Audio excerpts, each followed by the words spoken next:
Environment के important question देखेंगे हम। चलिए शुरू करते हैं। एक वायुमंडलीय प्रदूषक है 0.0034%, 0.034%, 0.34%, 3.4%। इसका जो सही आंसर होगा वह आपका होगा, गेस करिए, एक वायुमंडलीय प्रदूषक है तो बी इसका राइट आंसर होगा 0.034%। अगला प्रश्न, निम्नलिखित सूची में गलत कथन क्या है? कार्बन मोनोऑक्साइड प्रमुख पर्यावरण प्रदूषक है, सभी प्रदूषक अपशिष्ट नहीं हैं, नाइट्रोजन और मैग्नीशियम पानी को प्रदूषित कर सकते हैं, लाइकेन सल्फर से प्रभावित होते हैं। तो इसका जो सही आंसर है, गेस करिए आप भी। इसका जो सही आंसर वह है बी, सभी प्रदूषक अपशिष्ट नहीं हैं। तो बी इसका राइट आंसर होगा। अगला प्रश्न देखते हैं।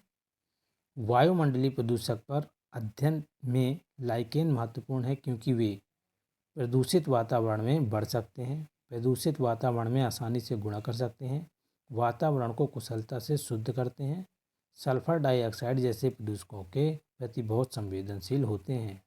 तो 4 ऑप्शन सही ऑप्शन है आपका डी, सल्फर डाइऑक्साइड जैसे प्रदूषकों के प्रति बहुत संवेदनशील होते हैं। तो डी इसका राइट आंसर होगा। अगला प्रश्न चौथा, वायु में मुख्य प्रदूषक है CO2, CO, N2, sulphur. 4 option. तो वायु में जो मुख्य प्रदूषक है वह है बी, CO। CO आपका कार्बन मोनोऑक्साइड। अगला प्रश्न, एरोसोल हवा में मौजूद कण हैं जो 2 माइक्रोन, 4 माइक्रोन, 3 माइक्रोन, 1 माइक्रोन से कम। तो यह जो आपका सही आंसर होगा, गेस करिए। सही आंसर है आपका 1 माइक्रोन से कम। डी आपका राइट आंसर होगा, एरोसोल। अगला प्रश्न, ध्वनि प्रदूषण तब होता है जब शोर 70 से 75 dB, 50 से 60 dB, 80 से 99 dB, 40 से 65 dB से अधिक हो जाता है। तो ध्वनि प्रदूषण कब होता है? जब शोर, सही आंसर है इसका, गेस करिए आप। सही आंसर इसका सी होगा, जब शोर 80 से 99 dB हो जाता है। अगला प्रश्न, कौन सा प्रदूषण फाइटोकेमिकल स्मॉग का कारण बनता है? मिट्टी, पानी, वायु या शोर? तो फाइटोकेमिकल स्मॉग का कारण क्या बनता है? वायु। ठीक है, तो इसका जो सही आंसर है वह सी है, वायु। अगला प्रश्न, महानगरीय क्षेत्रों में कुल प्रदूषण का 80% तक आता है कीटनाशक, रेडियोधर्मिता, लाउड स्पीकर, ऑटोमोबाइल। तो बहुत ही आसान क्वेश्चन है कि महानगरों में व्हीकल्स ज़्यादा चलने के कारण प्रदूषण होता है, तो ऑटोमोबाइल इसका सबसे मेन कारण होगा। तो सही आंसर आपका डी, ऑटोमोबाइल। अगला प्रश्न, निम्नलिखित में से किससे प्रदूषण नहीं होता है?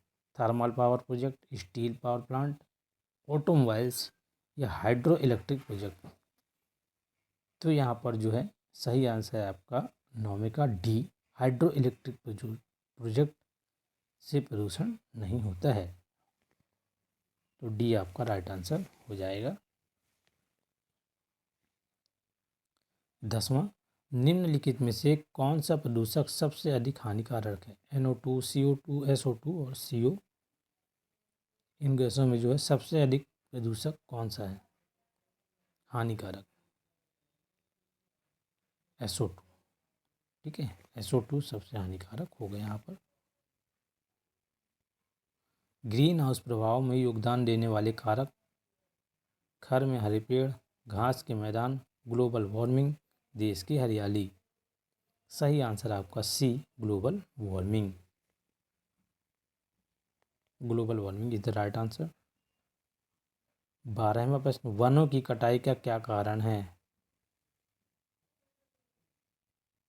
मिट्टी का कटाव, जैव विविधता का नुकसान, जल विज्ञान चक्र में गड़बड़ी, उपरोक्त सभी। तो सही आंसर होगा आपका डी, उपरोक्त सभी। ये सभी कारण हैं वनों की कटाई का। अगला प्रश्न देखते हैं 13वां, यूट्रोफिकेशन से क्या कम होता है? What is reduced by eutrophication? घुलित CO2, घुली हुई O2, घुले हुए पोषक तत्व, उपयुक्त में से कोई नहीं। तो सही आंसर होगा यूट्रोफिकेशन से क्या काम होता है?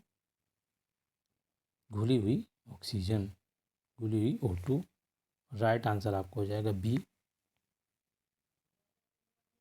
अगला प्रश्न 14वां, ताजमहल किसके कारण नष्ट हो सकता है? ताजमहल में भी डिस्ट्रॉयड ड्यू टू यमुना नदी में बाढ़, उच्च तापमान के परिणाम स्वरूप, संगमरमर का अपघटन, मथुरा में तेल रिफाइनरी से जारी वायु प्रदूषक, ये उपरोक्त सभी। तो इसका जो सही कारण यहाँ पर जो समझ में आ रहा है वह है सी। इन ऑप्शंस में जो है सी ही सही है। अगला प्रश्न 15वां, कार्बन मोनोऑक्साइड मनुष्य के लिए हानिकारक है क्योंकि यह कार्बोलिक एसिड बनाता है, यह अतिरिक्त CO2 उत्पन्न करता है, यह कैंसरकारी है, यह हीमोग्लोबिन के लिए ऑक्सीजन के साथ प्रतिस्पर्धा करता है। तो इसका जो सही आंसर है वह है डी, यह हीमोग्लोबिन के लिए ऑक्सीजन के साथ प्रतिस्पर्धा करता है।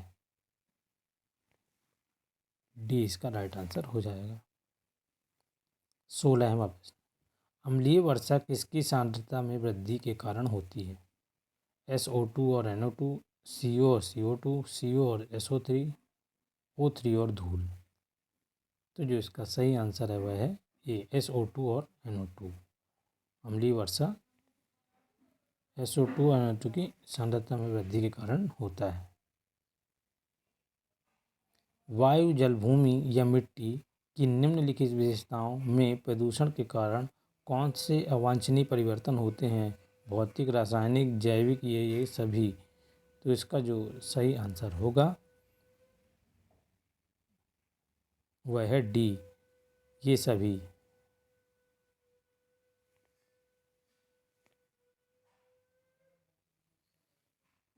स्क्रबर का उपयोग मुख्य रूप से पानी चूने के छिड़काव के बाद निकास से निम्नलिखित गैसों को हटाने के लिए किया जाता है? CO2, SO2, O2 और N2, CO और CO2। तो यहाँ पर जो आपका राइट आंसर होगा वह होगा बी, SO2। स्क्रबर का उपयोग मुख्य रूप से SO2, इसका राइट आंसर होगा SO2 गैसों को हटाने के लिए किया जाता है। अगला प्रश्न, ज्वालामुखी प्रदूषण के स्रोत हैं कृत्रिम, प्राकृतिक, ए और बी दोनों या मानव निर्मित? स्वाभाविक सी बात, यह प्राकृतिक ही है। ज्वालामुखी जो है प्राकृतिक है, प्राकृतिक प्रदूषण के स्रोत है। अगला प्रश्न और लास्ट क्वेश्चन इस वीडियो का, फ्लोरोसिस का संचरण किसके द्वारा होता है? CO2, क्लोरीन, नाइट्रोजन, पानी। सही आंसर है इसका डी, डी इसका राइट आंसर होगा। ठीक है, मिलते हैं इसी प्रकार अगले वीडियो में। CTET की तैयारी कंटिन्यू रखेंगे अगले वीडियो में।